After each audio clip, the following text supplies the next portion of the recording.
આમ આદમી પાર્ટીના ધારાસભ્ય ચૈતર વસાવા હજુ જેલમાંથી બહાર આવ્યા નથી કે મનસુખ વસાવા એમના ઉપર પ્રહાર કરવાના શરૂ કરી દીધા છે। કારણ કે જ્યારે ચૈતર વસાવા જેલની બહાર આવ્યા અને એમની સાથે એમણે મનસુખ વસાવા સહિત ઘણા બધા જે ભાજપના નેતાઓ એવા છે કે એમની સામે પ્રહાર કર્યા હતા અને આ જ વાત જે મનસુખ વસાવા છે તેમણે પણ યાદ રાખી।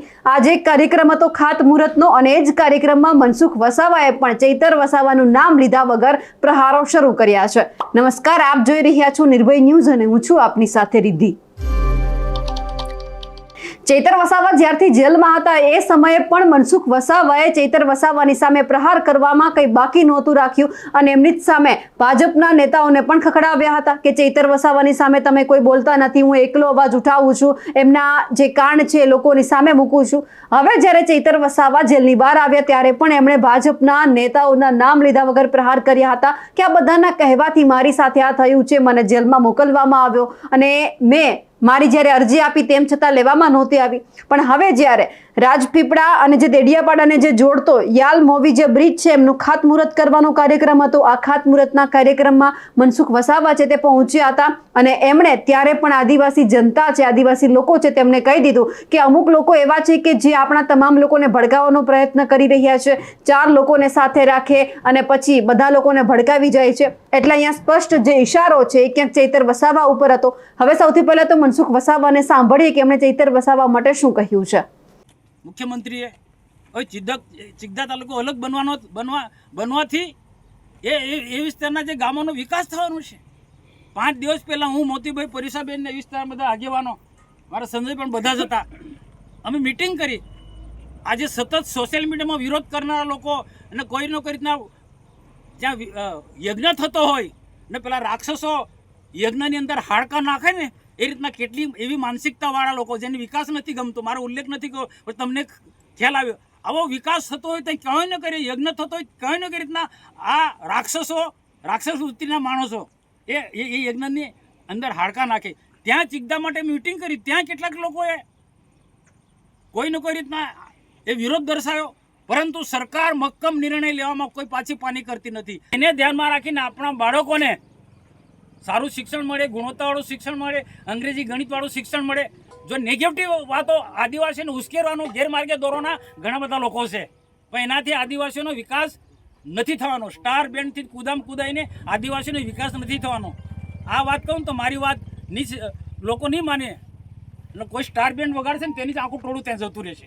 પણ એને સમજો તમે, આ આદિવાસીની યુવાનોની શક્તિની વેડફી રહ્યા છે આ લોકો, અને દુનિયા જે સમજદાર લોકો છે આવી વાતમાં નથી આવતા, જેને આગળ વધવું છે આગળ વધી રહ્યા છે। આ કાલનું દ્રશ્ય જોયું હતું ને ભાઈ, કાલનું દ્રશ્ય જોયું હતું ને, અમે તો કોઈ ગુનેગાર નથી ને, છતાં અમને લોકો ગાળો દીધી, એની કોઈ ચિંતા નહીં। સત્ય શું છે? સત્ય એ સત્ય છે, એને સાચી વાત એ સાચી વાત છે। સંજય પર હુમલો કર્યો એટલે એ વાત સાચી જ છે, સ્વતઃ સોશિયલ મીડિયા અંદર કેવી વાતો ચાલે છે, બધું ઉપજાવી કાઢેલું।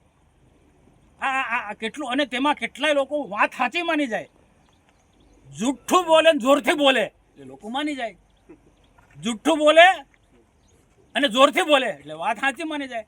પણ સાચી વાતને સમજો તમે। અમે એટલા બધા એ નથી કે કોઈ નિર્દોષને અંદર જેલમાં ઘાલ દઈએ।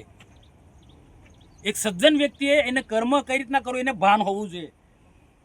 ગમે તેની સાથે ગાળાગાળી ન થાય, ગમે તેની સાથે મારામારી ના થાય, ભગવાન જોયે છે, ભગવાન ત્યાં અંધેર નથી, દેર છે અંધેર નથી। એ દુનિયા ગમે તે અમારા માટે એલફેલ બોલતી, અમારા સરકાર માટે બોલતી હોય ને, અમે ચિંતા નથી કરતા। કાયદો કાયદાનું કામ કરે છે ભાઈ, કાયદો કાયદાનું કામ કરે છે, કાયદાને લેવાનો કોઈ પ્રયત્ન કરો એને કોઈ છોડવાનો નથી। એટલે આપણા વિસ્તારની અંદર કેટલાક લોકો માહોલ બગાડવાના પ્રયત્નો કરી રહ્યા છે।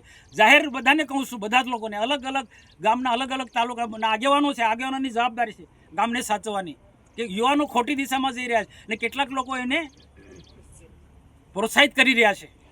અને આજે એ લોકો જે મોટી મોટી વાતો, એમને કશું નહીં, તો બહુ કમાવેલા લોકો છે બધા, એમને કશું નથી જોવાનું, જે એમની વાતમાં ખોટી વાતમાં આવે છે ને એમનું જોવાનું છે।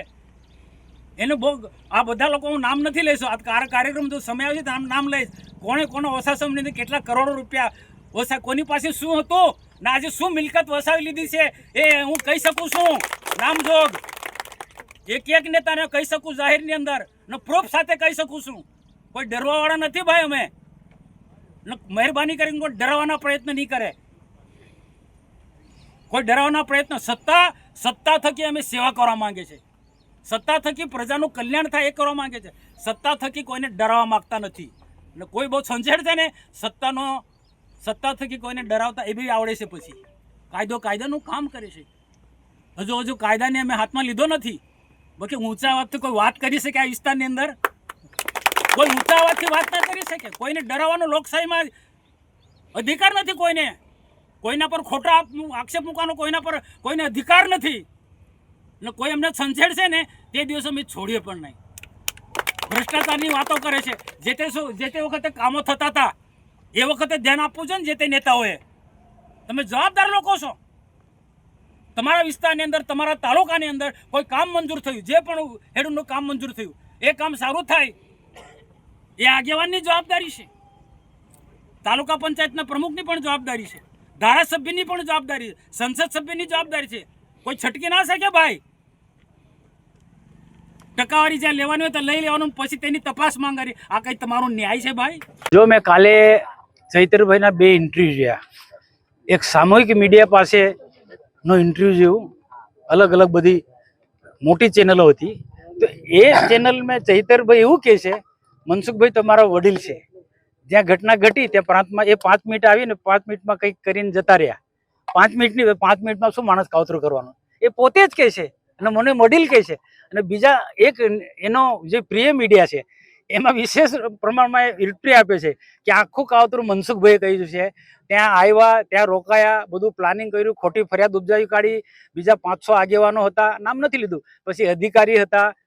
ભાઈ એ દિવસે મારી પાર્ટીની મિટિંગ હતી. ભરૂચ જિલ્લાના પૂર્વ પ્રમુખ મારુતિસિંહ આટોદરિયાએ મિટિંગ લેવા માટે હતા. ઇન્દ્રેકા સંસ્થામાં હતી અને હું રેસ્ટ હાઉસમાં હું એની મોતીબેન મારુતિસિંહ આટોદરિયાને અમે બધા રાહ જોઈ રહ્યા હતા. અને અમને જેવી ખબર પડી કે આ રીતના ઘટના ઘટી છે તો અમે ગયા. તેના પર અમારા પેલા મોતીસિંહભાઈ એ પેલી બીજી એક સંકલનની મિટિંગ હતી, એ મિટિંગ પૂર્ણ કરી અને એ ઘરે જઈ રહ્યા હતા. પણ ત્યાર પછી આ ઘટના ઘટી. પછી અમે બધા ત્યાં ભેગા થઈ ગયા. હવે બીજી બાજુ મારો મિટિંગનો ટાઈમ થઈ ગયો. હું તરત મિટિંગમાં નીકળી ગયો અને મને ખબર પડી કે આની ટોટલી પ્રોસિજર ચાલુ થઈ કે પ્રાંત અધિકારીને પૂછ્યું મેં કે સાહેબ શું છે? પ્રાંત અધિકારી કીધું, બીજા અધિકારી પણ કીધું કે એટીવીટીની મિટિંગ હતી અને ચૈતરભાઈએ કે મોબાઈલ સંજયને માર્યો, પછી ગ્લાસ છૂટો માર્યો, બાકીના બધા જ લોકોએ કર્યું. આ બધા જૂઠા થોડા હોય? સીસીટીવી માટે હું પોતે કહું કે સીસીટીવી કેમેરા હોવા જોઈએ, પણ હું પણ આક્ષેપ કરી શકું છું. સીસીટીવી કેમેરા હતા પણ એક અધિકારીને ચૈતરને બચાવવા માટે સીસી કેમેરા હટાવી દીધા છે, ડેમેજ કરી દીધા છે. હું આક્ષેપ કરી શકું છું, પણ મારો ખોટો આક્ષેપ નથી. એ જે રીતના વાતો કરે છે કાયદાની ભાષામાં વાતો હું પણ કહી શકું છું.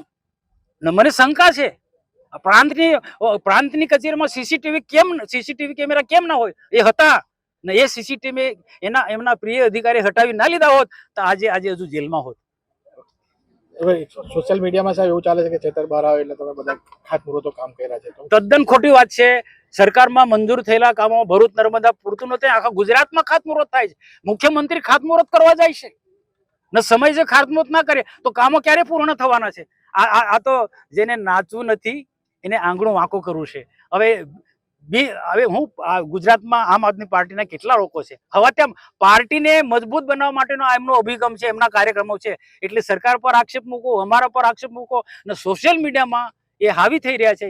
કેટલાક ખોટા લોકોને ગેરમાર્ગે દોરે છે, યુવાનોને ગેરમાર્ગે દોરે છે. આ યુવાનોને સોશિયલ મીડિયામાં જે કેટલાક યુવાનો અમારા વિરુદ્ધમાં પોસ્ટ મૂકે, સરકાર વિરુદ્ધમાં પોસ્ટ મૂકે છે, એને એ યુવાનોને બિચારાને ખબર નથી, એમને આ ગેરમાર્ગે દોરી રહ્યા છે. એ યુવાનોને આવનારા દિવસો નુકસાન છે. જો અમે તો હાથીની જેમ ચાલી છે અને પાછળ કૂતરા ભસે ને તો પાછળ ઓળીને જોતા નથી, ભસતા કૂતરા એ ભૈસા કરે. અમારું કામ અમે કરીએ, અમે કર્મમાં માને છે.